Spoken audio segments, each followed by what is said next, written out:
Hello. Afternoon, good evening, and welcome to the guys featuring the ladies. How's everyone doing this lovely cold evening here in Columbia, South Carolina, and Atlanta? I'm wonderful. I'm nice and toasty, so I don't know what the cold does. I don't know what's happening out there. All right. And Miss Sam, how are you? Where are you located, by the way, Sam? Is it Columbia? I am located in just outside of Fort Leonard Wood, Missouri. Oh, wow. Okay. Missouri. All right. Well, Yeah, welcome. And for thank those you. of you who don't know Miss Sam, Sam has been so active in the comments. I feel like since the beginning of the guys, and we've already all so much appreciated her commentary. And so she was a great choice to come on for the guys featuring the ladies tonight. And we're gonna welcome back Miss K, my baby sis, Miss K. Hey, What's boo, hey up? girl.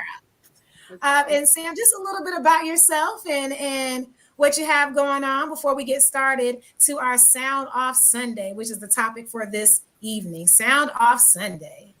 So my name is Sam. I actually identify as non-binary, and my pronouns are they, them. Okay. Thank you I for that. Thank you for that. I am a medically retired combat veteran. Um, I honestly don't have much going on other than trying to get my shit together. But That aside part. from that, I'm just chilling. That part. Listen, I think we all are trying to get our shit together. So nothing wrong with that. I'm trying to figure my life out on a daily basis. Every day. Every Well, day. welcome, and we appreciate you for being on the show. I thank you so much for always being in the comments, always having your own personal point of view that you're not afraid to share. And I hope that you bring that same energy and that same commentary tonight. So, welcome once again, and thank you. Thank you. So, ladies and gentlemen, tonight is all about Sound Off Sunday. And I have a couple of topics that I want to sound off about. And I would love to get your feedback on my Sound Off Sunday topics. So, my first Sound Off topic is something that's a little personal. And it's about like a friendship that I had with a homie, like somebody that was truly just a homie. And so, just a little bit of background about my homie. We met probably about 4 years ago now through a mutual friend. And we just hung out. Basically it was about is a business. He's one of my he sold some products that I like. And I just hit him up every now and then just to get some like my business, like just the products that he sold. And so he sold like the pen cartridges, the cartridges that go in the pens, and he had them at a very cheap price. And so I just to buy the cartridges from him. And then our friendship evolved into, hey, do you like when he dropped off the pens to my house, he would come to my house or I would come to his house. And we just became friends based off of just business. And so then it boiled down to, hey, what's up? Let me meet your wife because she seems cool. I'd love to meet her. Then we never got a chance to meet. Like things happened, we just couldn't get it together. So I had a fight party one night, and I invited her and him. I invited the couple. It was a couple fight party to my house for the fight party. And then maybe a month after the fight party, I invited her back to my house for a girls' night. So we had wine, we played games, we had a good time. It was about 4 or 5 women, all just vibing. My tribe is what I call them. And so she was like, she told me, she was honest with me. She said, when my husband first came home and started talking about you, she said, I had a problem because I didn't know who you were. And he was, he said that we had so much in common. And she was like, why is my husband coming home talking about a woman that I don't even know about? And y'all are just supposed to be friends.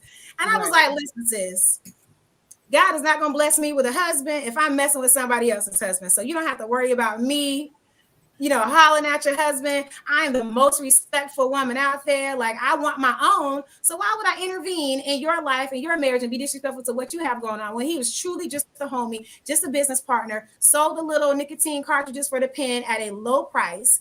And it was what it was. Yeah. Well, honey, I started a kickball team, right? You I did. started a football team, and I know that he played baseball. So I said, hey, ask your wife if she wants to play kickball. And if she wants to play, like, do you want to be the coach? Could you coach? And he was like, cool. He said, that seems like fun. Let me ask my wife. So then I never heard anything back from him. And I thought it was just like life happened. It was COVID. People go on about their days and their business. So I didn't think anything of it, right? So then they come in through my job, okay, 3 weeks ago. And I'm like, hey, how's it going? Good to see you guys, because they came to my house for a couples party. Yeah. He came over a couple of weeks after that. We had wine, we chilled, hashed everything out. I was like, sis, you don't have to worry about me. She was like, I feel good about y'all friendship now. Yeah. So they sat down. He asked me something about a guy that I'm dating because they're from the same hometown and they're cool. And because me and him were cool, they became cool. So he asked me how he was doing. She immediately intervenes and is like, when are we, she was, what are her words exactly? She said, how much longer is this going to be, with an attitude? And I was like 10 more minutes, you're waiting on this person. I walked to her. I said, is there something wrong? Can I get you some water? Are you okay? She said, I'm fine. I just want to know how much longer it's going to be, with a straight up attitude. So about an hour later after they left, I texted him. I said, is everything good with your wife? I said, she got a problem with me? Like, what's up? And he never responded. Yeah. Never responded back to me. The next day, I got a missed call from her. On my break, I called her and I'm like, hey, what's good? I missed your call. She said, I just want you to know that I told my husband to cut off communication with you a long time ago. And I said, really? Why? She said, because you're disrespectful to my marriage. And I said, tell me more. Like, how am I disrespectful to your marriage? She said, because you reached out to my husband and asked him if I wanted to play kickball instead of asking me because you have my phone number. And I was like, that makes you think that's the reason why I feel like I disrespected you, why I haven't really heard from him. Like, I would still hear from him, but not to the capacity that I did. Like, he would call, every now and then, like, hey, what's up? Just checking in on you. You need anything? I got a new flavor of pen. And I'm like, no, I'm good. And so I didn't think anything of it. So this is my problem. And I want you guys to give me some feedback because I have two major issues with this situation. Was I really disrespectful? Like, was I really disrespectful? Because this is how the conversation went. I said, this whole kickball situation happened 6 months ago, right? Like, you've been mad at me for 6 months and I didn't even know. Like, you told your husband to cut off all communication with me. I didn't even know you had a problem with me. When you had my number, you could have picked up the phone and called me, right? You could have picked up the phone and said, I don't like the fact that you disrespected my marriage, whatever the situation is. I would have apologized in that moment.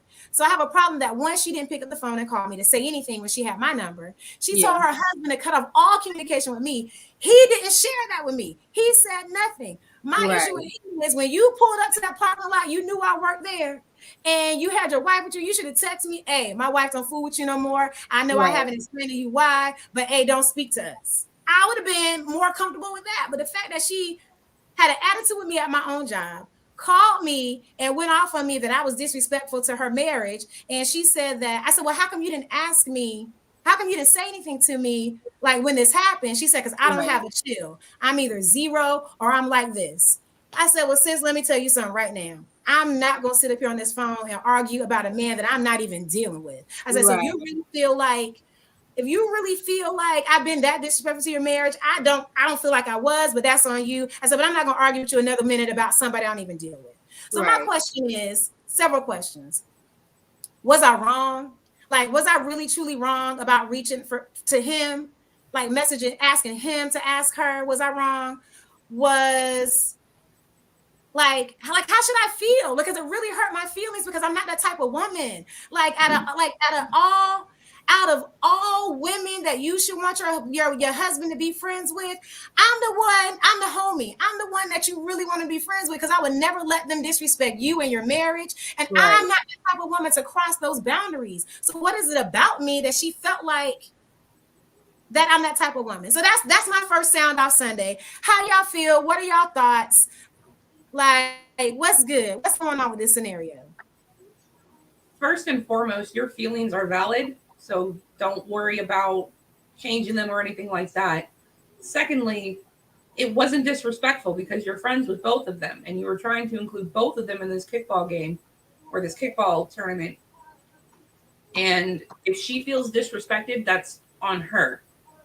And the only thing you can really do is understand that people will always misconstrue your actions to benefit themselves and to paint you as the aggressor in the story. But if that's not your truth, just forget about it. Don't worry about it. Let them cut sling. Okay. I was about to see. I see somebody made a comment that something else happened behind the scenes in their marriage.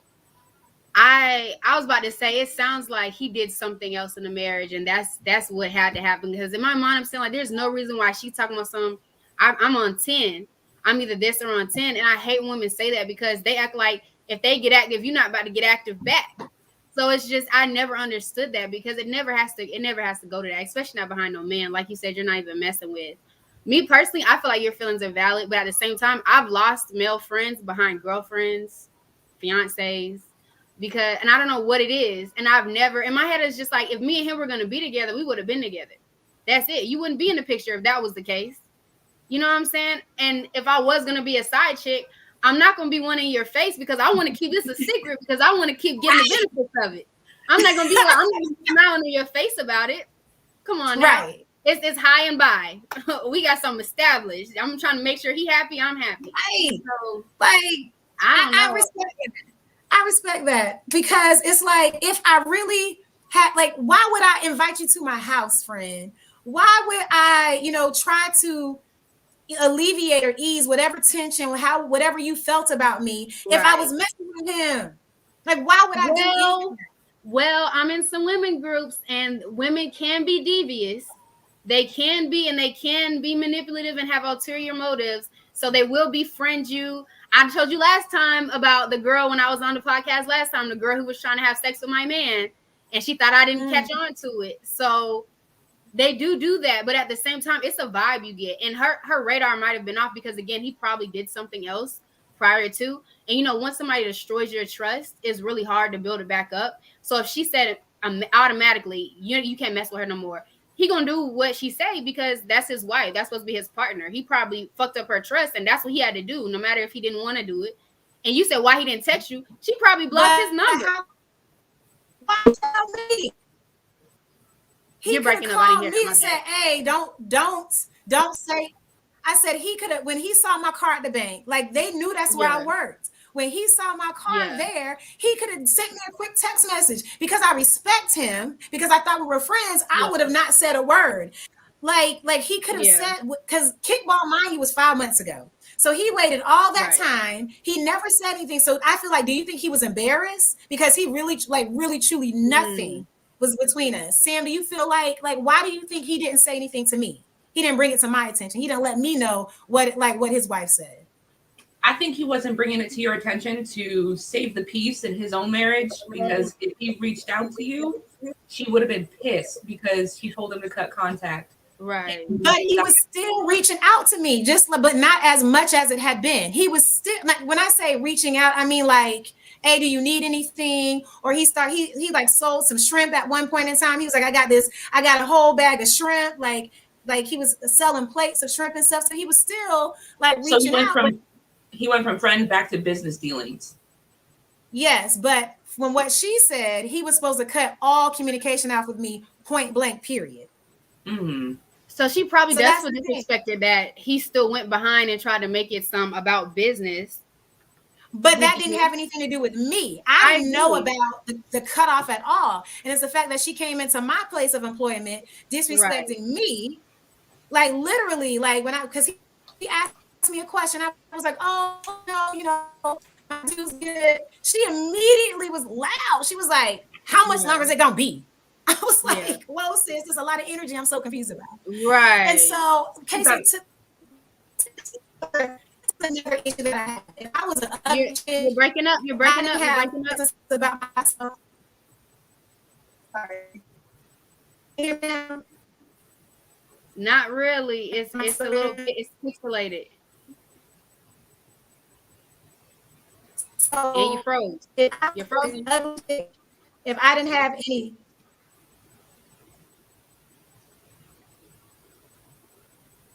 I think you're back. am I still frozen? Nope. We see. So Yeah. Go the ahead. other point I was trying to make is if I was an ugly chick, if I didn't have anything going on with myself, do y'all think she would have had a problem with our friendship? If I wasn't like literally, like I can toot my own horn because it took a long time for me to get here. If I wasn't a boss chick, if I wasn't taking care of my own, holding business down, my personal life, I'm working on a nonprofit. Like if I wasn't a boss chick doing big things for myself, would she have a problem with our friendship? Would she have said, don't talk to her at all? Yes. I was about to say yeah too, because it just sounds like an insecure thing with her, because outside of that girl that I had to do it with my ex, him being around other women, I never, you know what I'm saying? I never thought to myself, oh, he messing with this girl, he messing with that girl. Even when I found out that he was messing with other girls, it never dawned on me to like any type of woman, I'm just like, oh, he gotta be messing with her. They smart, they talking too much. Oh, they friends? They're not really friends. Because I'm not insecure like that. So when you have insecurity, it don't matter who it is. It could have been an old friend of his mama. If she looked at Miss Shirley, looked at him too hard, she probably would have came at her. So on top of that, you have a lot of times where people believe that men and women cannot be friends unless they're fucking. And the fact that you had so much in common with him felt like a threat to her claim on him that she was cut and sling on you regardless of how you look. I like Haley that. said he was like trying to prevent confrontation too. But why would he come to y'all? Because our family in Colombia, so that Bank of America, it's another Bank of America. I want to say maybe 3-4 miles down the road. They could have went to another one. It's two other places that he could have gone outside of coming to where I work. Yeah. If he knew that he never communicated with me. And literally when they walked in, I was like, oh, hey, how y'all doing? Right. That's you looking crazy. I was like, what happened? Thinking y'all friends. What's going on here? So that's my first topic for Sound Off Sunday. It really hurt my feelings because we really did have just a friendship on business that turned into, we had similar interests. And now because of the insecurities of her, we can't be friends anymore. Right. And I thought she was cool. She was a cool woman, pretty woman as well. Now we're not friends. And I lost my plug on my little vape pens. Like that part. Like I lost my plug on my discounted vape pens. So that hurt my feelings. It did. It hurt my feelings in multiple ways. And so it is what it is. But at the end of the day, you live, you learn. Now I know with any type of friendship at all, if somebody got it, like if there's a significant other or a spouse, I'm like, if I got a question, I'm just gonna go straight to them. Okay. Because I don't want to have to be put in this position again. That seems excessive because but I don't want to be disrespectful with your husband first, and me and you don't even really like. We talked a couple times. I'm not. Yeah, I agree. She was intimidated. Because I'm not coming to your wife when I don't know her like that. No, I'm not. And if it's a problem, that's what I told her on the phone. I told her on the phone. I said, "Why?" I said, "I was friends with your husband before I was friends with you." I said, and the fact that he came to you and asked you should make you feel like it's nothing popping between us. We didn't have no problems asking you if you wanted to play. So why did you feel like that was disrespectful? But I have to respect that that's how she felt. But I guess I'm the wrong one. I'm the wrong one. Right. It was a setup. Him bringing her up there was a setup. She probably talked him into it. And where does she work?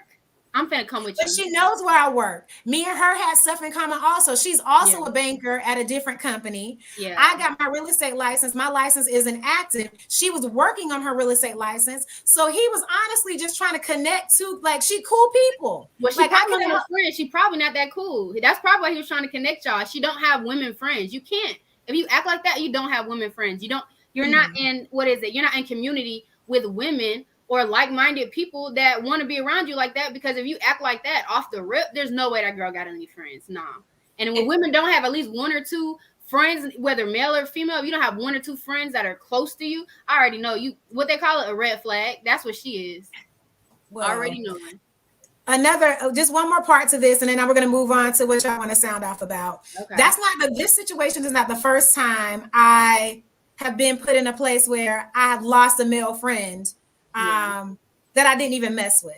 I remember another time I was at a Christmas party, and the guy that I've known since undergrad, and we were still just talking casually, hey, every time we saw each other passing by, he was with his girl at this Christmas party, and I was like, hey, and he walked past me like he didn't know me. And called me the next day to apologize about ignoring me because he said it was going to be too much. It was going to be a bigger issue to have to explain to his girl who I was than to introduce me and say hello. And I was like, oh my gosh. Like, and that's not like, I can name multiple occasions where I've lost male friends or men don't talk to me anymore that we don't even deal with because they get a girl or a significant other, and it hurts my feelings only because I'm not that woman. Yeah, like I'm not the woman. Like you can introduce me. You can say, hey, this is Mel. I've known her since undergrad. Mel, this is my fiance. This is my wife. Nice to meet you. Keep it moving. But to walk past me and act like I wasn't even going to speak just because you didn't want to explain who I was, and I'm nobody. Right. So I deal with stuff like that, and it bothers me, but I've lost a lot of male friends around their significant other. And so I think that's why this particular situation bothered me so much, because this is not the first time that happened. So that's my sound off Sunday. And so if y'all don't have anything else to say about men and their insecurities, why they just can't be honest, then we can move on to somebody else's topic. Haley asked, how do y'all feel about y'all man being cool with someone that they used to have casual sex with?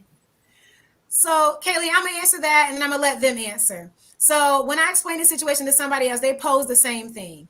They posed the same question to me, and this is my answer. I don't mind because I put my disclaimer out there when we're all together. So I'll say something, and I've had to say this before.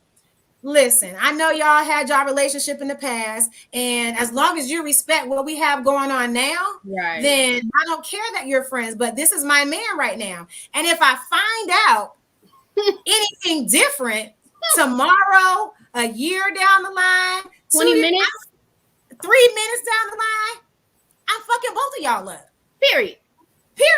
You understand what I'm saying? Like, it's gonna be a problem. So as long as I put that disclaimer out there, you got to make the decision right then and there if you're gonna be a woman about a situation and be like, well, let me fall back and not mess with him, or do it undercover. Everything in the dark is gonna come to light. So if everybody's honest and in the open, and I put my disclaimer out there, now if y'all still messing around and I ever find out about it, understand that it wasn't a threat, it's a promise. Period. I'm going off on both of y'all, and then I'm gonna leave the situation, or I might not leave the situation, but no, I gotta bust your ass because you knew about me. And we get active in our family. And I got a sister that's about that life. No, I'm just joking. We get active. But to answer your question, it wouldn't bother me if everybody was open and upfront about what the situation was, and they know I'm not down with them continuing to have casual sex. They were friends before me. They're no longer doing anything now. I'm confident with who I am and what I have and the situation that I'm in, but I know there's some messy men and women, and understand that disclaimer. As long as you understand that part, we good. So that's my answer. Sam, what about you? Yes, Sam. Right. Sam said I wasn't ready. So I will be completely honest. There's a part of me that will always have that insecurity that I am not good enough for my partner. And to have someone that was intimate with them still be friends with them would feel like a threat to me. But that's my issue to work on. And it has to be that trust that I have with my partner to know that they're not going to do anything with that person anymore. Right. That's really respect my relationship with them just as much as I try to respect it as well. And as again, like Mel said, as long as they're not fucking around now, I've got no reason to have a beef with it. Right. Simple. Hey Sam, I love that transparency because most women would, even if they would feel insecure about it, most people, not women, most people overall would say that they wouldn't care, they wouldn't have a problem just to keep the peace. Right. But I respect the fact that you were open and honest and vulnerable and can honestly say, yes, that makes me insecure. And I think it makes a lot of people insecure when, when you do feel like you're not good enough. I felt that way in the past, and it took me to just like think about different things and realizing and understanding that.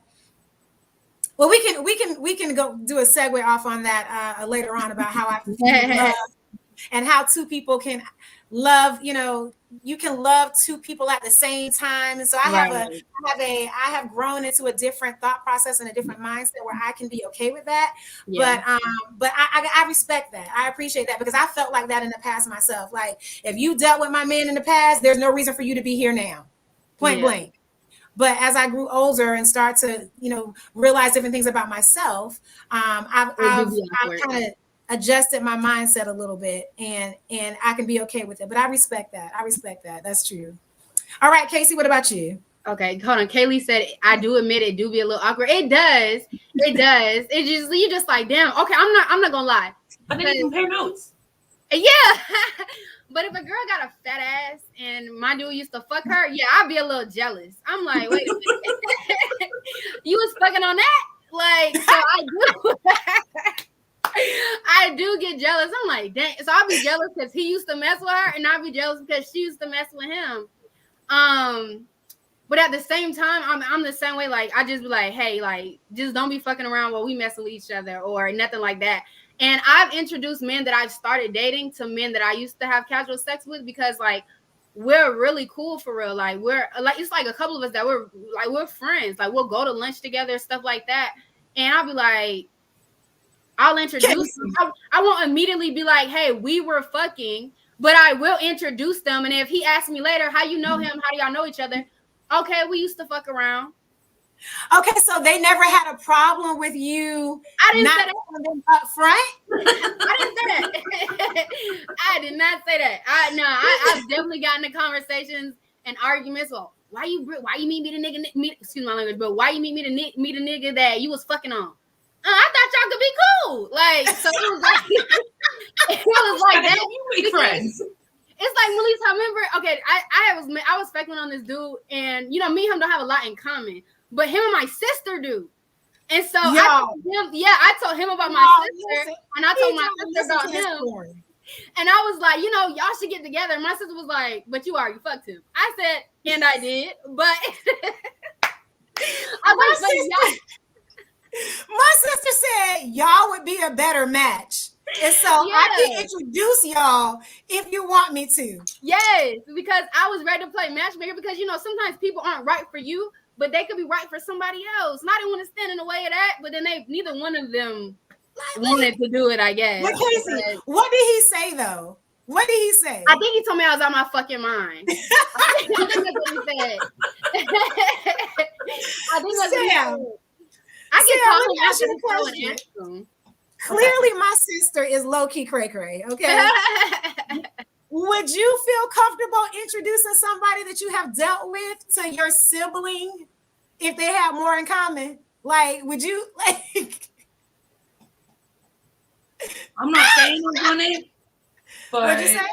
I'm not saying I've done it, but I'm from a small town. There's really not much of a dating pool around here. So, like, if you find someone good but not good for you, share the love. Period. Share it. Listen, I cannot be in agreement with either one of you. Trey, she didn't take him for no test drive. And the other thing was, Trey, I hope he's not watching. His dick was little, so I had to be honest about that. I told her. I was like, that. I did. I said he cool. He is an amazing man. He is driven. He has his own business. He makes a lot of money. He loves. But you didn't wonder about the little dick. Well, it was the little dick and a lot of the little dick. So. But It was. she said everything else. She was like, y'all, she said, y'all are compatible. She said the things that he wants, They're both want. in real estate. He wants a woman that, you know, is in her shit. Because I was out on the streets because I was being young and dumb, and he wanted me to settle down and work underneath him and, you know, help him build his business and be a power couple. And she wants shit like that. And I said, you need an older. He's in his 40s. I'm 26. I said, you need an older woman that wants that for you. And so I'm over here trying to be his cheerleader. And neither one of them wanted it. So I was like, man, whatever. Listen, I think we told our mom about this also. My mom looked at her like, you did what? Anywho, y'all, we spent a lot of time on my Sound Off Sunday. I'm sorry, but those situations kind of stemmed off into different conversations. Yeah. But I do want to make sure that you ladies have time to talk about an issue that's been bothering you that you want to sound off on. So, Casey, don't ever try to hook me up with somebody you done been with. I don't care how compatible they were. I'm just not gonna tell you we was fucking in. I don't care. Okay, but why would you do that, like, so we walking down the aisle and it can be I like want the you best to find true love. I want you to find true love, and I ain't gonna never stand in the way of that. Girl, ever. Sam, please, what is your sound off before I have to turn my sister off this podcast? My goodness. So my sound off isn't something personal. Well, it's kind of personal because I take it personally. But my sound off is kind of the hypocrisy that we're going to start seeing tomorrow with MLK Day. This is the time of year where you get Democrats, right-leaning Democrats and Republicans sitting there quoting Dr. King about his love for each other and how only love can drive out love and not hate, while at the same time completely ignoring the radical love that he taught and the anti-poverty that he taught and the anti-racism that he was teaching. Right. So it's just, along with the fact that they hold him in high regard, while at the same time have the government kill him. Right.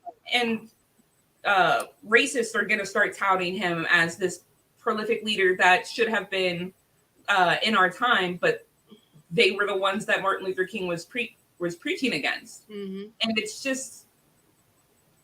it's frustrating to see it happen, because I know racist people that are going to take this day off and claim that it's all because of Martin Luther King and that his legacy should be taught in schools, while at the same time saying that critical race theory has no place in schools. It's a whitewashed history that we're about to get, and I'm fucking tired of it. Yeah. Sam, you better sound off, sis. Can I call you sis, Sam? Okay. Yeah, that's fine. And it's crazy how she brought up critical race, because, you know, in certain schools and certain counties, they were moving Black authors that aren't even talking about anything dealing with critical race. They're just Black authors that wrote books, and they were moving them out of school systems. And I found that out early this week. And then someone else said that was the agenda all along. It was. It's the white supremacy feeling in the schools. Educational racism. They're still doing it. And I'm just like, I'm 26, so I graduated in 2013, but seeing so much of it from going from a predominantly white high school in the same county and then going just to the one closer to my home in the south part of Cobb where it was Black, and then seeing the drastic differences. We got in East Cobb at Lassiter, we got this giant Lassiter, we got this whole concert hall for the orchestra because of zoning laws, everything like that, and how they did everything. In the well-to-do neighborhoods, they got more money for funding for schools. They didn't have these old textbooks that were written in. They got new textbooks almost every single year. I went to South part of Cobb. They had old textbooks written in, drawn in. They had dirt all on them. The bleachers were dirty. Everything was dirty. Like, you could definitely tell that we weren't getting the funds and everything necessary. But you go to the other 20 miles down, all the way away, and everywhere they have pools in their schools. They have large tennis courts. They have whole stadiums that are look like football stadiums for like an entire NFL league at high schools, golf clubs, all types of that, like lacrosse. We didn't have certain stuff at South Cobb, and I just thought it was so crazy. And our mom taught us early about everything, doing racism, everything like that. Because didn't Grandma, she was one of the people who would go knocking around and getting Black folks to sign up to start learning how to vote and how to read and stuff like that. Our grandma was one of those people. My grandmother volunteered my uncles to integrate a school here in Casey, South Carolina. Yeah. And so my grandmother was very big on education, on knowing your history, on volunteering and giving back. And so And so, yeah. What's Sam Like, I was drinking? looking, I was like, what's she drinking? Hold on. Oh, okay.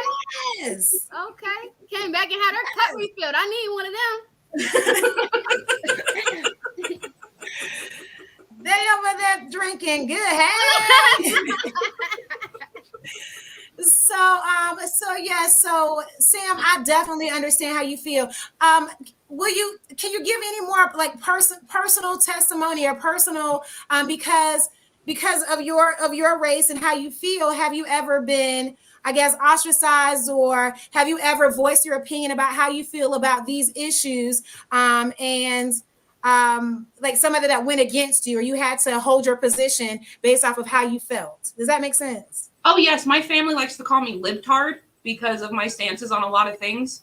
And it's actually caused a lot of division between me and my stepbrother, because my stepbrother is one of those racists that doesn't realize he's racist until you call him out on his racism. And then he gets very defensive, well, white people are the most oppressed people in the country, and the first slaves were Irish. And it's the same racist bullshit that gets spouted everywhere else. All the time. So are you the outcast of your family because of that? Because of your political views about how you feel about being inclusive? Are you how are you with your family? Is that too personal? I'm sorry. No, it's not too personal. I'm just trying to think of the right way to phrase this, because me and my mom are very close, but we also are on different ends of the spectrum when it comes to how we want people to be treated and how we think moving forward together as a nation would work. But the problem that we run into is that my mom is a very stout believer in the bootstrap theory and not realizing the hurdles that were placed in front of people of color in this nation, and realizing the generational wealth gap that there is because of slavery, because of Jim Crow laws, because of red zoning, because of laws that weren't enacted until 1965. Right. And it's environmental racism. Yes. Listen, environmental racism. We could go on and on about the generational, the wealth gap. Because I'm in finance, and so we host calls about the wealth gap and the reasons behind the wealth gap. That could be a whole other podcast. I'd love to bring you on for that if you're interested in talking about that. So how do you guys come to a common ground when your views are so far off, or the ideas that you have are so far off? Like, how is that dynamic when you guys have like family gatherings, or you guys you don't talk about race, politics, and sexual orientation, because those are the three things that you don't talk about, right, in the workplace. So you follow those same keys in your family. Well, my family is very confrontational, so they like to talk about those topics. It's gotten to the point where we don't talk politics in the house anymore, because it's come to raise voices. It's almost come to blows between me and my brother. I tell you that. There have been a few times where I just wanted to punch him on sight, but the problem is my brother. Breathe. Almost took it there. So I like your Sound Off Sunday topic, because you're absolutely right. We're in a place in time where if it doesn't affect you, then I feel like you're oblivious. Case in point, at my job the other day, I had an African-American gentleman. Oh my goodness. I had an African-American gentleman. He had a mask on that said, "I can't breathe." A Caucasian client turned around and said, "I like your mask." And it was because she had no point of reference of why he had on his mask, "I can't breathe." So we're living in a society where this topic was publicized across the nation, and she had no reference, which means she didn't have enough. Like, I know she saw it in the news, but she didn't care because it didn't affect her, and she thought that the saying on the mask saying "I can't breathe" meant that he didn't want to wear his mask. Right. She made it fit the agenda that she wanted it to fit. Right, but I really felt like she had no context of why it was on his mask, and he just looked at her like, "You like my mask, really? You like that it says I can't breathe, she was like, yeah, I don't like wearing my mask either. I can't breathe at all. That was her reference. She had no idea why it said I can't breathe. Well, And it doesn't so, help that you have a bunch of white people walking around wearing those masks for that very reason that they're saying that the mask makes it so they can't breathe. They co-opted it. A lot that the Black community and people of color have started have all been co-opted by Nazis, by white supremacists, by racists in general to push their own agenda while completely ignoring the origins of its meaning. Ignoring and erasing. Yes, cultural appropriation. Let's talk about this. You look back on it, you can't even find anything dealing with it. It's literally like word of mouth information you have to find, books and everything. It's stuff that you look up and all of a sudden, like, okay, you said cultural appropriation. You look up dreads. For a minute, it was just white people with dreads popping up. You couldn't even look for, you have to put black girl with dreads to get an idea. Yeah, or like you put braids and now like white people with braids will pop up and you're just like, damn, I'm just trying to see how I can get a little braid in, the little bantu knots. I think was it Kim Kardashian called them twisty curls one year or something like that. And everybody was calling them twisty curls and everybody was like, all right, hold on now. No, what gets me is how it's considered unprofessional and messy and disgusting for Black people and people of color to wear their natural hair. But as soon as a white person does it, it's fucking trendy and the hottest shit to come around.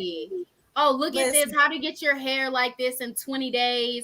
Instant locks, stuff like that. But you know, I had to let go of my locks because one, they were pink, and two, they were long, and I just couldn't put them under wigs. And I'm just starting them back now, and it was just time for me to let them go. But jobs really didn't want you for real, and it just became last year where certain states made it illegal to discriminate against having locks and natural hair. They banned it in schools. So you can't turn afros, afro puffs, all the Black hairstyles, certain schools are banning them to the point where Black parents had to remove their children because how the hell you gonna tell me my child can't come to school with braids? What you want to come to school with the way their hair naturally grows out of their head? Like if I don't comb my hair at all, if I just get up every day and not comb my head, my hair will automatically lock up. So you are telling me that the way that my hair naturally, because I have like that coarse coil. I'm not gonna call it nappy, but my great grandmother had. When you talk about some coarse, tight curl, nice natural roots straight from the motherland. Listen, so you're trying to tell me that the way that my hair grows out of my scalp naturally is unprofessional. So you're forced to wear a wig. If you look at my employee profile picture for the company that I work for, I literally have a weave. Okay, I have a weave that's shoulder length, like bone straight. But the way I wear my hair right now, I wear an afro, or I shaved all my hair off and it's natural. And so when I do financial literacy classes, or if I have to present for my company, people are taken aback by who I really truly am based off of how I have to represent myself in corporate America. So when companies tout, bring your authentic self to work, do they really mean that? Nope. If they can have in their handbook that you have your hair has to be kept and well maintained, does that mean that it can't be locks or the way it naturally grows out of my scalp? And so I have like my higher ups. Sometimes I can see their faces when my camera turns on, and I have a natural haircut, or I have a little mini fro, or I have my Zenobia wig on that I wore last week, and it's a total opposite of my corporate picture. Okay, they be in the group chats like this. How dare she? Y'all see what the fuck she got on? I know they be mad. They be mad. So this what the fuck she thought she should wear? She like, I know it.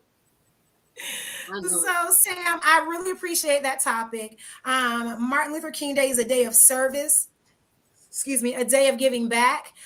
We are off of work so that we can serve and be of service to our community, to the less fortunate. And so that is what we all should be aspiring to, just to live our lives giving back and bringing us all together. And I will say that Martin Luther King would be turning over in his grave if he saw that he lost his life. I feel like we are definitely a lot further along, but we have a long way to go based off of the social, the racial tension, the injustices, some of these court rulings that's been happening in the last 2 to 3 years, and so I really feel like, well, just as a person, woman of color, that we have a long way to go.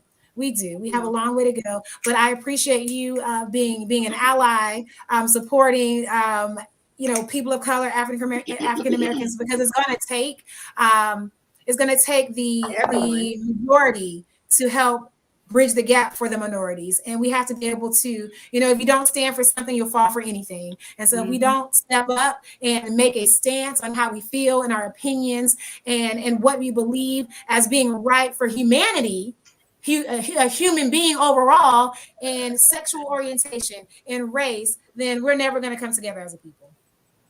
So that's just how I feel. I am sounding off for your sound off topic. And if you don't have anything else to say, then we can let Casey sound off on her sound off topic. Go right ahead, Kay. Trey is funny, first of all. What is Trey? Can we put Trey's comment back up there? I don't know. Can we? Oh. Starbucks skipper can have box braids, but Keisha can't rock a natural. If you do not look like Malibu Barbie's darker skinned friend, it's unprofessional. That's what I said. Oh, he's funny. He is funny. Oh gosh, that's funny. All right, Kay. Cakes by Kay. So, girl, so it's not about me, but it was something I saw, and I said, that looked dumb as hell. I want to talk to somebody about it. What was it? Okay, so it was this woman. She was talking about she lives in her own home. She bought it a few years ago, but now she has a boyfriend who they're talking about getting married. So it's talks. It's nothing that's happened. And he said that he wanted to start looking for a home for them together, for her to sell her home. He doesn't have any money to put up for the down payment or closing costs. And he wants her to foot the bill. And he wants to also be on the deed. No. And I just thought it was crazy because she posed a question because she said, what should I do? And I was like, run. Leave that man. What are you talking about? What should you do? And she was just like, she really loves him. And I feel like women get so caught up in loving somebody that you can't see that shit don't benefit you. He don't got no money. He wants to be on the deed. So if in case you want to sell your home, y'all's going to get half. Right. He's going to get half, and half of money that he didn't put in. When you get equity on your home, he needs that. It's his because he's on the deed. And I'm saying, like, that doesn't make any sense. I have a question though, Casey. Is he going to be paying if he's paying the mortgage? Is he going to be paying all the mortgage, part of the mortgage? Are they splitting the mortgage? Because it could come to a place where. Okay, see, I have questions. Well, see, my thing was, so say he helps pay the mortgage. My thing was, I've been with a man who we got together and he didn't have the money to get together. And that's why I thought it was stupid, because this is buying a home. We were just renting. We got together. He didn't have the money. I was like, okay. But he promised he would have the money to pay rent and do this, that, and the third. I was like, okay. We made an agreement. We trusted each other. Then it came time to 3 months into us paying rent. Something happened. And he could no longer pay rent anymore. He not only couldn't pay rent, he couldn't help with utilities, the trash, nothing. And so in my mind, I knew that him not being able to put forth money to get that house, we shouldn't have done it at all together, because I could afford it by myself, and I did. So I'm saying, like, we shouldn't have went for it at all. And so I just don't like when women take themselves out of something that they already know. Like, she's comfortable. She had a home. She was already paying a mortgage. She was good. To then uproot herself to benefit him. Because if that's the case, she already had a home. He was already living there. And she mentioned that it was her ex-husband's home. And he felt like he wasn't the man of the house because it was the home that she bought with her and her ex-husband, and she just got it in the divorce. And I'm sitting here like, but if he truly felt like that as a man and you don't feel man enough, you need to step your man balls up and go buy a house for us. And buy a house. And so what my questions were, I wanted to know, it's looking like y'all agree with me, but at the same time, I wondered, because they were talking about marriage, do people enter relationships and contracts like that with each other outside of marriage because they hope that they're gonna get married.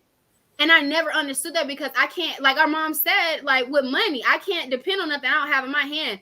I don't got a ring on my finger. I can't depend on you and count on you putting a ring on my finger, hopefully, but put this money down for this home with you. I can't do that. But even at the same time, I'm thinking if they think about something long term, like if they know in their hearts, they're just waiting. Maybe they want to pay off some debt. Maybe they want to do something else before they get married.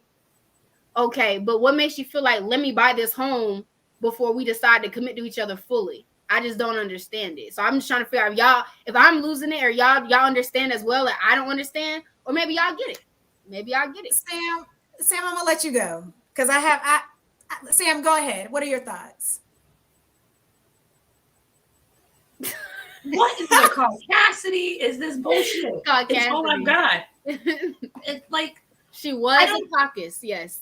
I don't understand why you would sell your home to maybe buy a home with a man that you're not really connected to. Right. Like, don't get me wrong. I understand that there's a new wave going on where people don't actually get married because fuck the government. I don't want the government in my marriage, in my life. I get that. I understand that. But at the same time, you've built all of this on your own. You've established yourself as an individual, as a person, as an adult in a world that has put nothing but obstacles in your way. Exactly. And you're gonna let someone come in and tell you need to uproot all of that to build a life with them? No. If he was okay with living in the house before, he should be fine living in the house now. Exactly. If he really wanted to help out, he would help out where he's at instead of asking her to completely lose everything that she's built for. Everything. And it never made sense. Like when I read it, I said, this can't be real. But when she gave more details, I was like, no, this is real. She was seriously contemplating. She really was because she loved him. And I'm saying like, love don't mean I love someone. I love this. I hope he's not watching because I love this man right now. But let's err on the side of this man might watch this. Well, I couldn't be able to do it if he ever proposed something like that to me. I couldn't do it because I want to be married before I have more kids. And so I wouldn't be able to, like if I got pregnant right now, I wouldn't be able to just be like, okay, well, yeah, let's move in together. And I could not, because if the end goal is not us being married and building a foundation and building a life together, I can't do it because at the end of the day, I want a partnership. And I know what I want out of a partner. And if us first coming together to join into this home and we're not even on the same page and we're not working towards the same things and you can't bring what I can bring, then that's not a partnership. You're mooching off of me at that point. And it's disrespectful because I feel like somebody that loves and care about you, I wouldn't do that to somebody that I love and care about. I wouldn't say, put all your money down, take all the risk, and I'm going to be here. I'm going to be here for the ride. Right. Until it's too much of a ride, then I'm going to go. Right, because that's what's going to happen. That's what's going to happen. It almost sounds like he's trying to trap her. It sounds like a red fucking flag from him. It does. But you get women that are so hooked on this idea of love, thinking that just because he's around, just because he shows affection, just because he says he loves you, that it means he loves you. Was he there for you in your darkest days? Was he there for you when you had no money? Was he there for you when you had no home? What is he like on his worst days? What is he like on your worst days? And you can't expect someone to uproot their entire life for the possibility. If you don't have something that's guaranteed, I wouldn't do it. I would cut sling. What does that mean? Cut sling. Lose your payload. Drop the weight. Okay. That's a military term, huh? Oh, okay. Yes. I got you. That's a military term. I was like, okay. So, you never heard that. Yeah, I feel the same way. So honestly, I'm going to say this. This is all her fault. because he wasn't on her level to even be dating in the beginning. Like Right. he couldn't even take care of his own self and his own household on his own before they even got together. So she lowered her standards and her expectations just by allowing this man that probably couldn't even afford to live on his own to begin with to move into her house that was already paid for and taken care of, paid for, based off of this, just a little bit of information that we have. And so I got to be honest, I blame her for choosing him as a significant other to begin with. I really truly feel that like when two people get together, if they are able to take care of their own household separately, okay, so if you can handle everything, that you can handle all your bills, you pay your rent on time. You don't even have to own a house, but you pay your rent on time with no roommates, okay? Because I really feel like a grown man, and unless he's like got a really good job, you know, and just is trying to help somebody else out. But I really feel like a grown man, you know, we should be able to take care of himself, handle all his bills. He doesn't have to have, you know, make a shitload of money. He doesn't have to make six figures, but as long as he's living within his means and that he has a little bit of access that he can move over to his savings account. If she has her own life going on and she's established, she's able to take care of herself outside of anyone else when they come together. Okay, when they come together, then they're able to, you know, accomplish much more. So I truly, honestly blame her because she probably let that man move in because he didn't have anything going on with himself. I mean, this is all speculation. But then you expect him to, you know, but then you're like, oh, should I buy a house? Should I, because he don't like living here? Get out of here. You don't like this situation, then you better figure out a way to be the man that you want to be, and you put the down payment down, or you even come to or start looking at homes. Yeah, start looking at homes. Come with half the money already. Say, babe, I have 5,000 down already, or I have 10 grand ready. We can start looking at homes. I love like, you. What is this? He must be one hell of an oral fixation. Or listen, be a damn golden good tip. Husband. He better be a stay-at-home husband. He better have the golden tip. I'm telling you, if I'm selling my house to buy a house with someone that I'm not married to, that has no financial input, I better not do a goddamn dish. I better not do a load of laundry. I better not take the trash out. If you were going to come into this relationship with nothing to offer other than yourself, then do something around the house. And that's why I'm not in a relationship right now too, because I just feel like I don't have enough. Like I know what I want, and when I start demanding stuff out of partners, I already know that I'm gonna have to reciprocate it. So that's why I'm not really dating for real. And so I'm just really focusing on my money, building my career, my baby, all of that. Because I want more kids. When I'm sitting here like, oh, I want more kids, but you know, I want a home. I want to be in a committed, fully loved relationship first. And it just doesn't make sense if I don't have the things that I need, that I feel like to make me feel secure enough to enter a relationship, to demand it out of my partner. Because I can't be living in an apartment and demanding, oh, you need to have a home for us. Because if I don't already have a home for me and my child, I'm just going to be looking at him like I'm going to be depending on him. And I can't depend on no man. I can't. But Casey, that's the way we were raised. That is the way we were raised. And because me and you have that thought process and that mentality, I've had several men tell me that I have too much masculine energy, because I can honestly say that I don't need a man to come into this house to support me, to take care of me. That's not what I need. I can do that. Do the things for me that I cannot do. And a lot of men have, I can't say a lot, but men have a superiority complex, or let's call it Captain Save-A-Hole complex, where they want to be with a woman that doesn't have, so that they can bring them in and take care of them, so they can keep a thumb on them, so they can keep an iron fist on them. And it's too hard to deal with a woman who comes with everything. They don't need you. Now, excuse me, I can say this to say, I'm at a place in life where, Casey, when I was your age, or when I, you know, came into my career and I, you know, wasn't living paycheck to paycheck, and I had a little something extra to move over, and I was boastful, and I was like, I don't need a man for nothing. I don't need a man. I don't need a man. I got this. I can take care of my own. But now I'm at a place in life. I'll be 39 this year. Might as well say 40, because my sister tells me I'm old. I'm 40 already. I don't need a man, but I need a man. So I can honestly say, I can honestly be vulnerable when I can say, I don't need a man, because I truly don't, but I need a man. I want I would love a partner. I say I would love a partner. See, my family's different, because my family taught me that men were the head of the household, that if I wanted to find a good man and get married, I needed to bend the knee and be more submissive and be less loud and be less confrontational, less aggressive. And my first marriage was like that. My first marriage, I tried to be the good stay-at-home wife. I tried to be the good stay-at-home partner, try to be the mother, try to be a full-time student, try to be all these things that I was told I had to be in order to be happy. And it was the most miserable time of my life. Right. It was absolutely devastating to my mental health. It was absolutely devastating to me when that marriage ended. And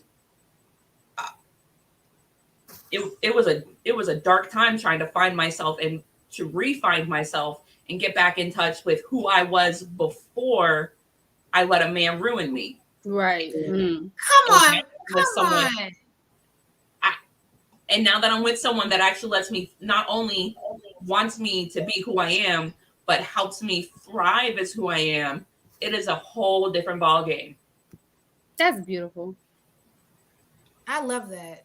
Yeah, I can't wait for that. I can't wait for that. To have somebody accept me and want to just see me strive in the best ways possible that I see for myself and not for the ways that they envision for me. Because that was my ex's problem. He'd be like, you should do this, you should do that, because you would look great doing this. You need to do this and that. And I'm just like, bro, like, I don't even want to do all that. This is what I want to do. He'd be like, well, do it. Right. And as soon as I start doing it, you're not doing it right. And it's tiring. But don't that sound like, Melise? Don't that sound like my daddy? My mom used to tell me that you had to kiss a lot of frogs before you find your prince. I'm tired of kissing. But why? Why?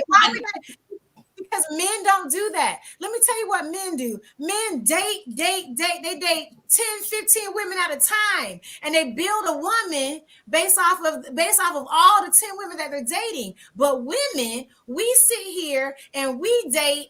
You know, we stay exclusive, and then when that doesn't work out, we try to find somebody else and we stay exclusive. And I had a homeboy tell me, he was like, if you're not gonna date, huh? I said, who is we? That's not how I date. I date and I keep dating, and I date you. I date your friends. That's your generation. But how much younger are you than me, Casey? Your generation. It is just now like I'm 40. So women my age, we are just some women, I can't speak for all of us, but we are just getting to a place where, and like, our thought processes shifts to where we can be like, okay, we're gonna date these multiple men, we're gonna date them all. Okay, so you know that phrase was just coined. Date them all, have that experience now, because y'all have that experience now. Y'all know that putting your eggs in one basket, as they say, hasn't been working. It's not gonna do the job. It hasn't been doing the trick.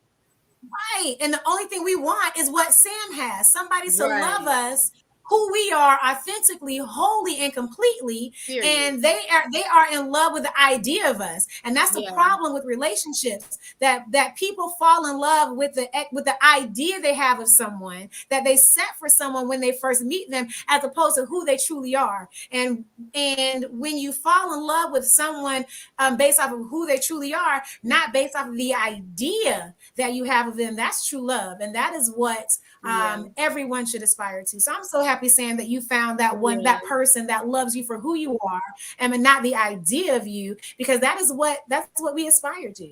He over here in the comments giving all the commentary, helping the conversation. He's supportive. That's how you support your partner. That's how you support your partner. So I love that. But to bring back to this young lady, Casey, I am in agreement with you. That woman is a fool if she sells her house to purchase another home with the man just because he's insecure. But let me say this, because I'm about to say something that's going to contradict everything I just said. Oh Lord. I'm currently in a situation, with the guy that has a home that he's lived in with his ex-wife. Okay. It was him and his ex-wife bought this house together. And honestly, I don't want to live in that house long term. Like if we get to a place in our relationship where we've decided to move in together, I don't mind moving into that house. I'm not opposed to him moving here with me, but I wouldn't want to live in that house long term because he built those memories. He has things that happen. He lived his whole single life after marriage in that house. Like, and let's be on stage and like, I don't want to be there long term. It's time for it. Like, so I understand. So I'm saying something that's going to contradict what I just said. You but have something to bring to the table. Yeah, like Sam said. You have something to bring to the table. You're not some bum mooching off this man. Right. Bring something to the table. Nobody wants to be used for any amount of time. And it sounds like he's using her, which men will do. They'll use you to get what they need. And then once they, because if they buy that home and they're in it for like what, 4 or 5 years, they'll get some type of equity on it once again. And they go to sell it. He's entitled to that money. So he just got money that he didn't put any time into. So what if they write in a prenuptial agreement? If y'all believe in that, what if it's a signed and notarized document that, okay, if she agrees, because I'm all about, let's figure out how to make this work, right? Yeah. So that everybody wins in the end. So what if they come up with some type of solution as to where if they sell the house, she gets first and foremost everything that she put into the house as far as the closing costs, the down payment, she gets that off the top of the sale, right? Yeah. She gets that off the top of the sale, and then they split the equity. Could that be a common ground? If he's paying half of the mortgage, or if he pays the mortgage, could that be a way that they can compromise without her, losing out or feeling like she lost out?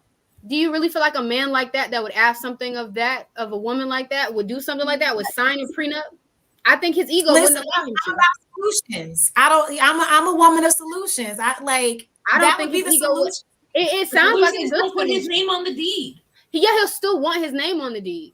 Mm-hmm. I mean, and that's fine. But if we separate, if anything happens, as long as I get what I put in, and it's not like split equally down in half. If he's paying the mortgage, because you have to think about what's fair. Because we're reading in between the lines of this particular situation. Okay. What if, humor me, what if he's asking this of her and he's going to be the man and accept his gender role, okay, and take care of the entire mortgage? So is it fair that he doesn't get half of what he put into that house, or all of the equity outside of what she put down? Is that fair for her to split it in half just because she sold her house? Well, where he gonna get the money from to pay the mortgage if he don't have the money to help with the closing costs?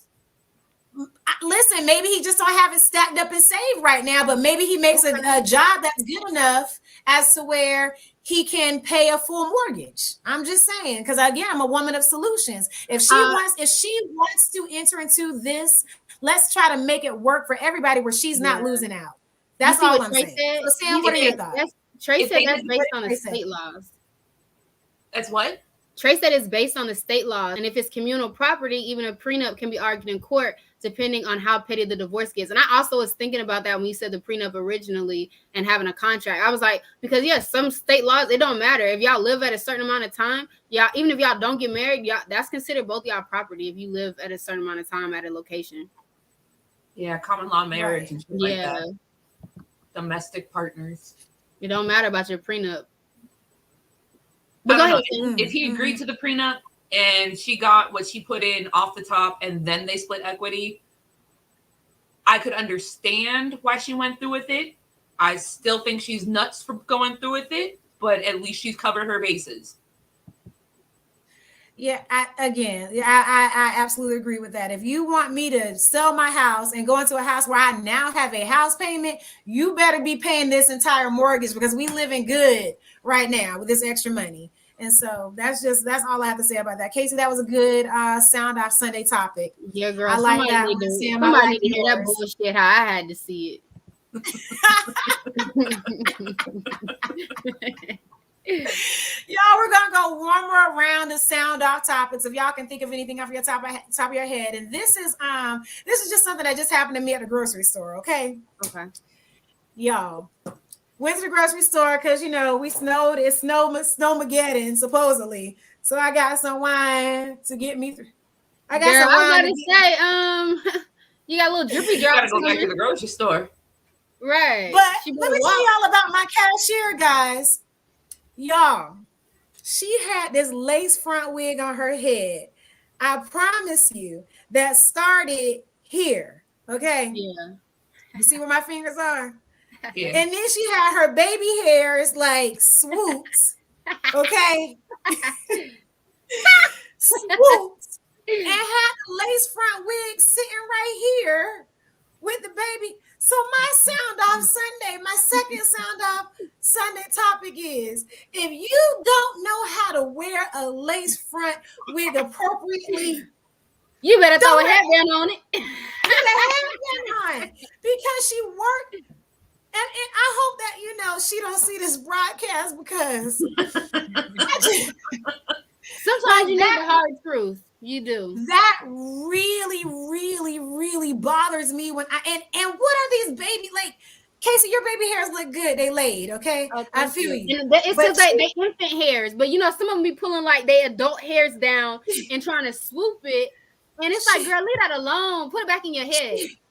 She had like and the lace was on top of the baby hair, and it was just all bad. And I couldn't, and I was just I know she was looking at me like she got to be staring at my lace front because when she was bringing me up, you don't have no friends. The problem is she don't have no friends. Because if one of my bitches send me a picture and they be like, "How does look?" Oh no, you got. I'm like, you going out like that?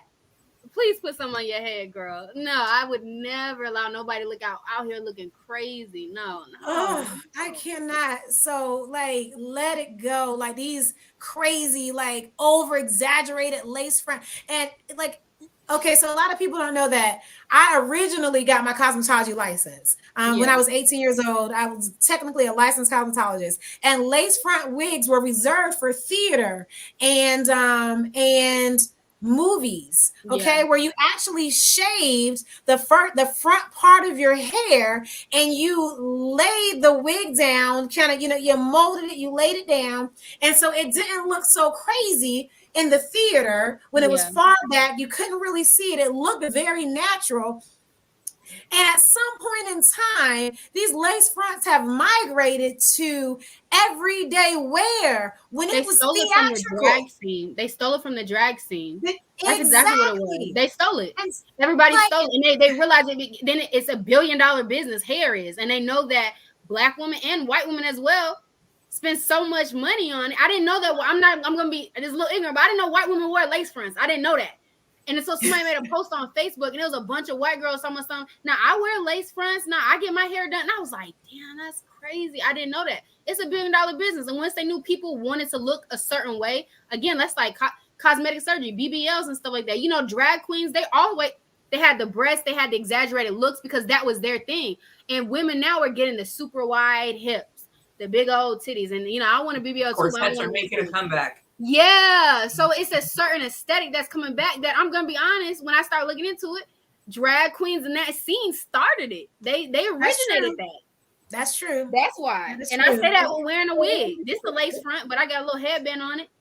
But listen, your lace front looks natural, okay? It's not like you don't have baby hairs sitting way back here. Like, I can't take it. So that's my second sound off Sunday topic. I can't take it. Please leave those crazy. And when it's done right, when it looks good, even when you know it's a lace front, I'm like, yes, it's that lace. They call it melted. You melt the lace. But when you have the lace sitting right here and the baby, or when you're bald, when you don't have no edges at all, and you're so y'all. I like people to feel confident in how they look, and so if somebody feeling like, if I don't like it particularly, but they feel like they look really good, I'd be like, you know what, I'm letting them have that. I give them a little compliment. Oh, I like your makeup. I compliment them on something, because if you walking around and I can feel the energy. Your aura is saying you feel like a bad bitch the way you looking. You look really good today. I really like the way I like the way you put yourself together today. What did you say?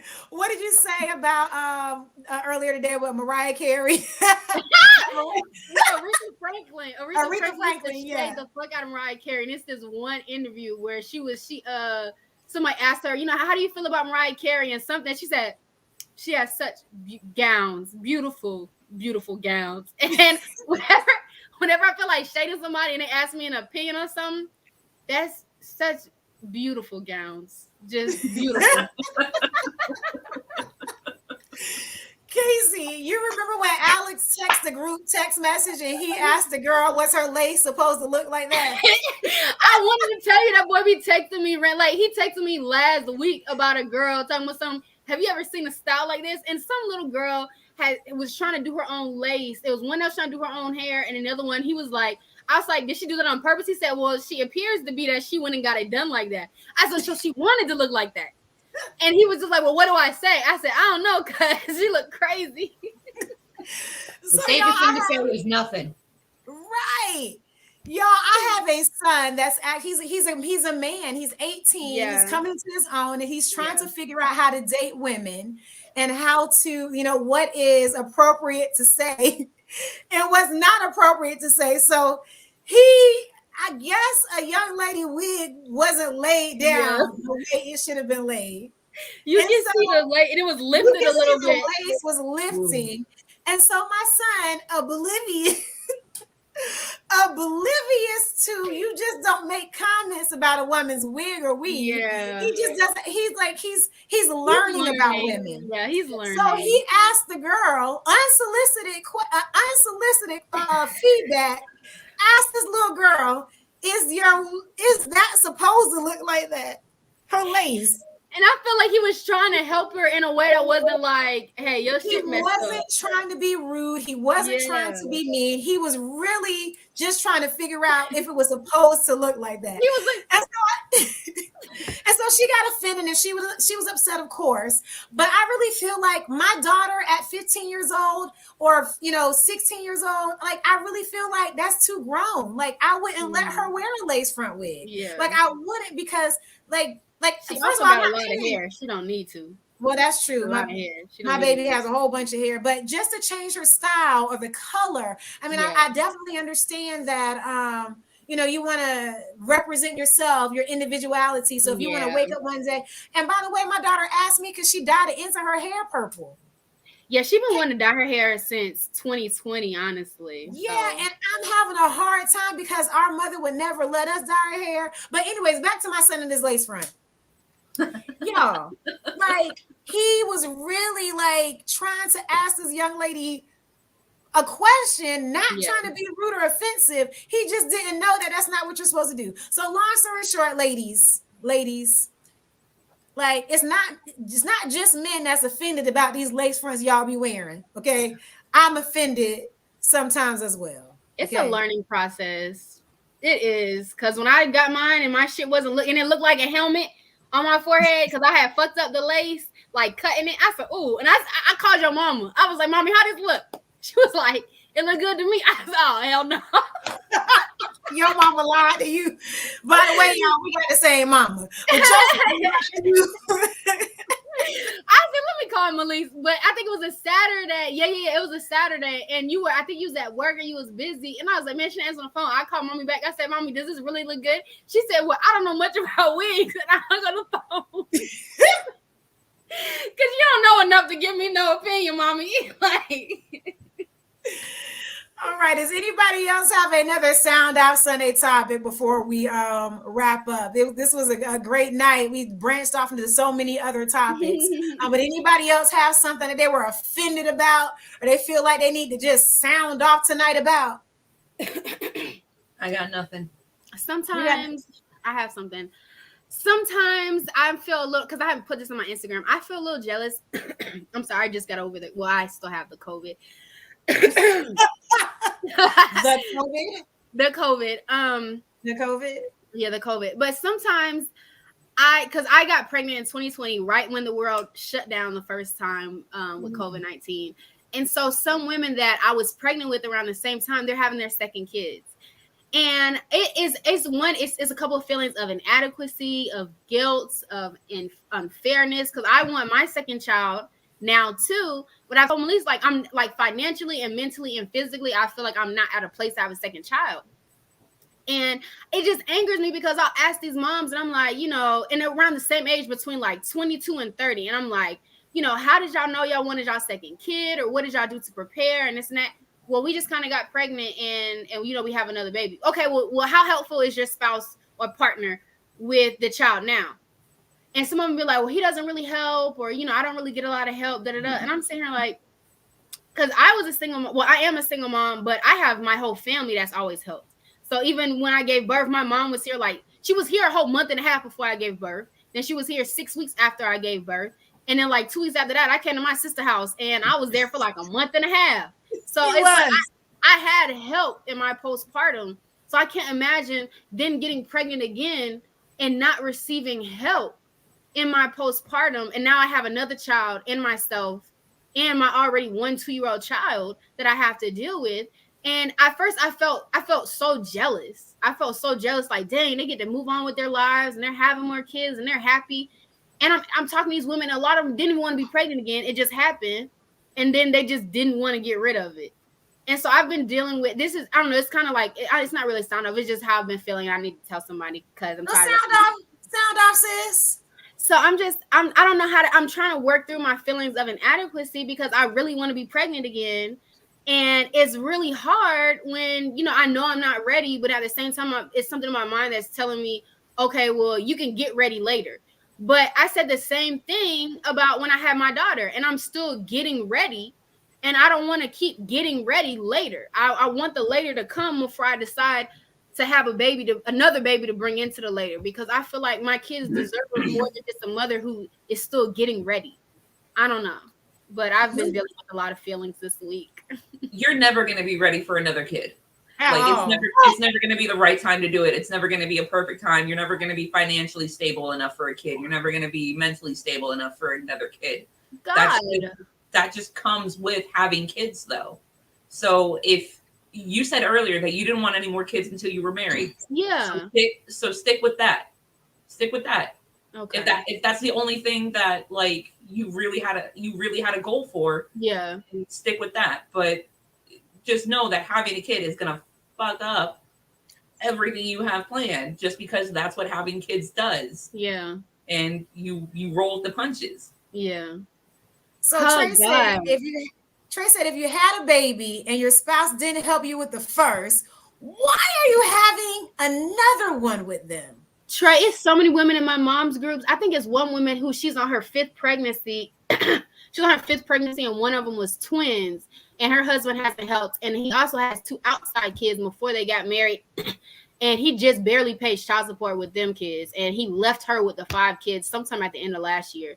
And I was like, that's ridiculous. Because I feel the same way. I couldn't, if I'm not getting any support, if we're not, because again, I want a partnership. It's not like I ask you to help with our child. No, we talk about it prior to, and we're just discussing everything that we want. And if it's not conducive to each other, we're not having no kids. And if it happens, I had got pregnant by accident. When me and my baby dad talked about it, we didn't want the same things. We weren't even going to parent the same way. So it's let's just co-parent. But at the same time, he's not an actual parent. So when he had propositioned me with sex, I said, why would you want to jump in some pussy that you got pregnant the first time anyway? That don't make sense. That don't make sense to me. So I don't know.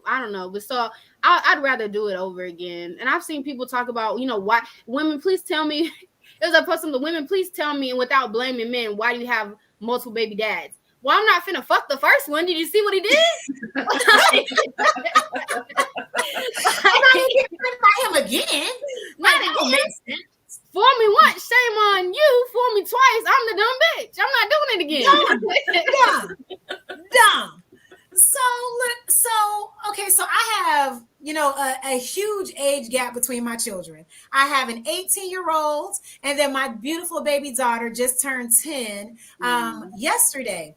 And the reason why I have that age gap is because I wasn't doing it a second time without doing it the right way, quote unquote. And even when you do it the right way, because I was married the second time I got pregnant, I was married.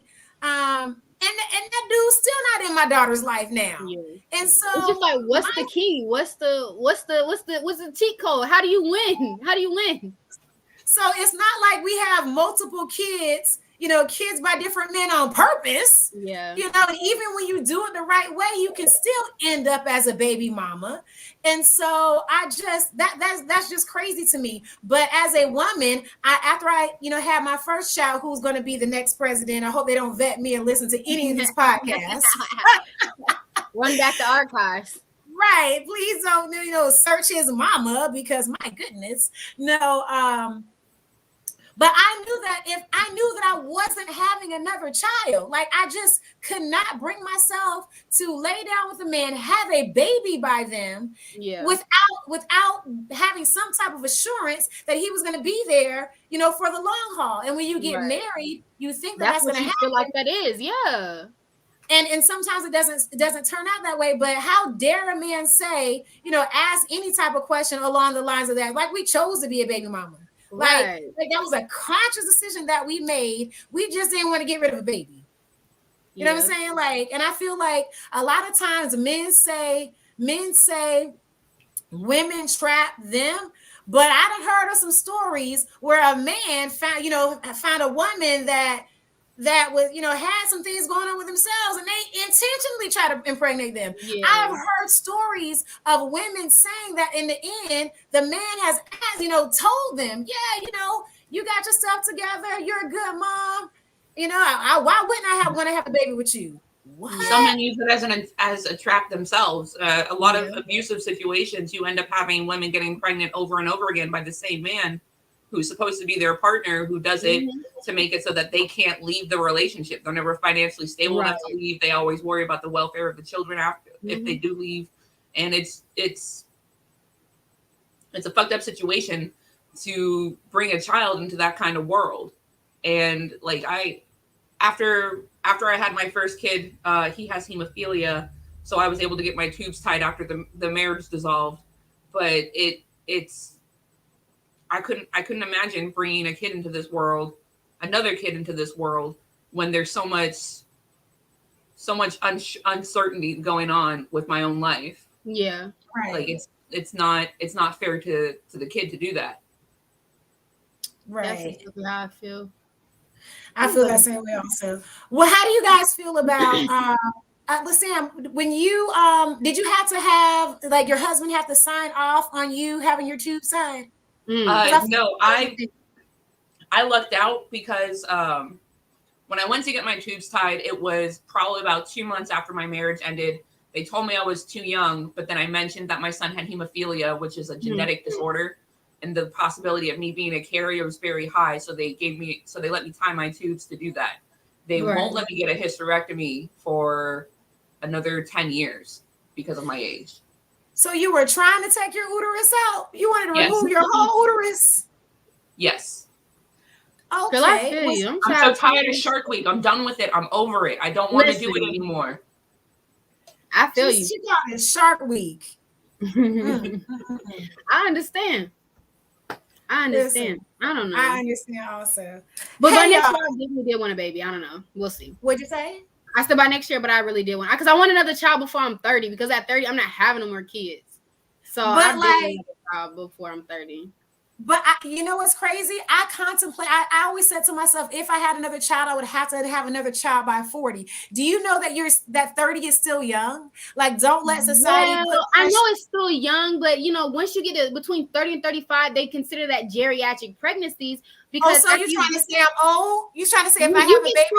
If you become your the most optimal for your health, you can still probably have a healthy child, but the chances increases of your child having, I'm not saying Down syndrome is awful or anything like that. They live nice, healthy lives, but they do have complications.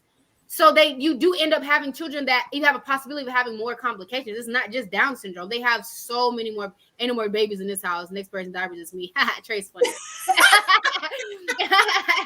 But no, yeah, you do you run a risk. And so I just don't want to run a risk knowing how high energy my baby already is. Right. I'm just saying the next one won't be, but I'm just saying that I don't want to wait that long, because I want to be enjoying my children growing up. I don't want to keep popping out babies and having to do in the whole, I don't want a huge gap like you got, Melissa. I want like how mommy did. How we got one, and then a year and a half later, it's the second one, and that's it. I'm done. That's what I want. I don't know why she had another set of kids, because we was good without letting the second whatever. Whatever. I'm just saying, having two kids isn't always what it's cracked up to be, because me and my older sister are like 20 months apart. Yeah, and I swear to God, she is the only person on this planet I hate. I actively hate her. Like there's a whole bunch of trauma and stuff that goes back. She did say that last one. She did say that last one. That yeah. Like there's a whole bunch of that goes on in the background for that. But like, so who's older? Is she older? What did you say? She's your younger sister? She's my older sister. Older sister. Okay. Older sister. Yeah, she's my older sister. But if you ask her, we're not related. Oh, okay. It's one of those situations. Yeah, one of those situations. Oh, I'm sorry. Well, we're gonna have to parking lot that childhood traumas, family traumas, cutting off family members, because that's a whole topic in itself. Yeah. Cutting off family members. Yeah, y'all did say y'all would do that. Yeah. So it's 9:30. We're gonna wrap up. We had a great sound off Sunday. Sam, thank you so much for coming on to the show. We're gonna give our wrap up. So before I give my thanks, so what did we learn this evening, ladies and ladies? Well, she does. Sam, I apologize. What did you say? I was about to say they and them, and I want to apologize as well because I said she earlier and I caught it, but I didn't try to run it back. So I apologize. I hate mispronouncing people's pronouns. I want to call you by the pronoun that you identify with, and so my apologies. So ladies and they, is that I say that the correct way? Ladies and they, okay. They and them, ladies and they. Perfect. All right. Okay. I'll make sure I got that right because I respect you and I love you. So. All right, so wrap up. What stands out in your mind? What do you wrap up with this evening? Me or Sam? Either. I thought Sam was going. No, let Kay go first. Okay, I can go first. What I learned was one, if you're gonna wear lace, it needs to be secured. Two, you just can't dive into situations, especially with the girl with the house and the man. You really can't dive into anything half-assed. And the fact that she was trying to dive in with it just because she loved him, the fact that you had to ask for outside opinions, it lets you know it's not gonna work. If I ever have to sit here, and I'm thinking like maybe I should ask somebody else. And as soon as I type it out and read it and I look at it, I live. That sounds about dumb as hell. And I think more people need that. They need that awareness. And so that's what I've learned. That a lot of people don't have that. And I don't have friends. They don't have awareness friends. They don't have friends. They don't have awareness. I'm looking forward to MLK Day, but I've done my volunteering the last few weeks. But it was court ordered, but I did my volunteering. I'm probably gonna be home. I'm probably gonna be home, sleep, because I'm still getting over COVID. So I've been quarantining. I don't even need to be around nobody. But yeah, y'all go ahead. What y'all learned, y'all wrap it up. All right, Sam, it's on you. I definitely learned that if I'm going to wear a lace front, I need to go to a professional to get it done. I'm doing it myself.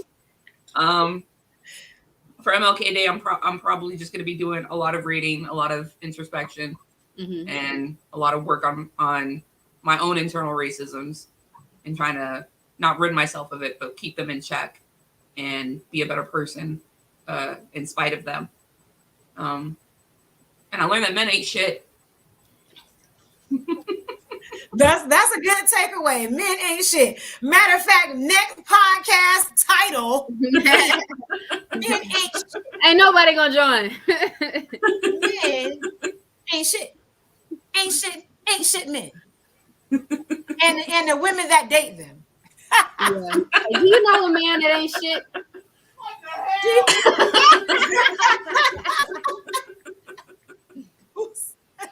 Not Trey in the background. Listen, is he like? Can you see him? Why he's in the living room right now. The door's shut. Well, I learned tonight that a woman's insecurity is just that, their insecurity, and who I am is who I just have to be. And although the masses say it was her, I really truly in the future, I'm just going to err on the side of, I'm just going to go straight to the wife no matter what, no questions asked, regardless if I build a friendship or relationship with the husband first, whatever situation they had going on in their life in their house before they met me, I just want to make sure that I'm 110% clear and respectful in their marriage, so I didn't have to lose a friend and didn't have to potentially lose or a young woman that we probably would have been able to be friends and build upon if she understood the type of woman that I was, and I could, that I could understand how she felt. So, at the end of the day, that really truly bothered me. Sometimes women don't care about the type of woman that you are, Melise. It's just, I'm sorry, Mel. Sometimes they just want you to not talk to their man. They don't care about if you're a good woman or that you're not going to mess with their man, because sometimes they don't trust their man to not message you back if they had the opportunity. But that ties back to the woman's insecurity to start with. So it's her insecurity to deal with. Yeah. It's not anyone else's business. It's not anyone else's. That's what I'm saying. Like her saying she's going to go talk to the woman directly. It really won't matter, because if she's still insecure, it don't matter if you go talk to her directly. She'll be like, okay, so she's trying to be buddy with me. What's the saying? Keep your friends close and your enemies closer. Mm-hmm. That's exactly what they're at. You can't win. It's no win or lose. You just gotta do whatever you do and hope that you get the best outcome for everybody. Sam threatens to shank them women with a spork. Wow. Not just a rusty spork. I thought we were non-violent, Sam, but we turning the other cheek. What's going on here? No. I'm a very violent person when I feel threatened, but I try not to be. He said with a shank, though, so I don't know. You get active, Sam. You get active. Well, thank you so much. Merv, I'm not sure if you're coming on to thank the sponsors, but I do really appreciate. What'd you say? No, he's running the background, so he hear us. Okay.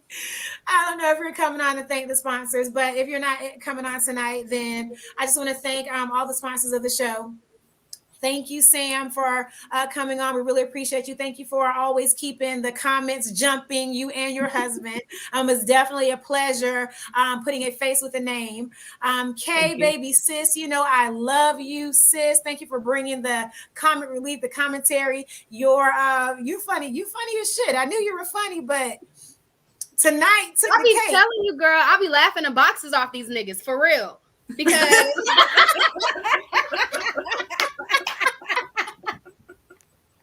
okay, I'm gonna go.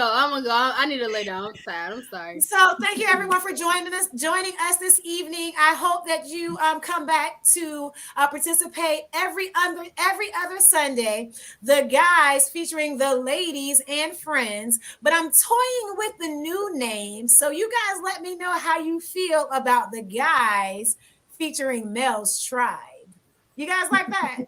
The guys featuring Mel's Tribe. I'm feeling it.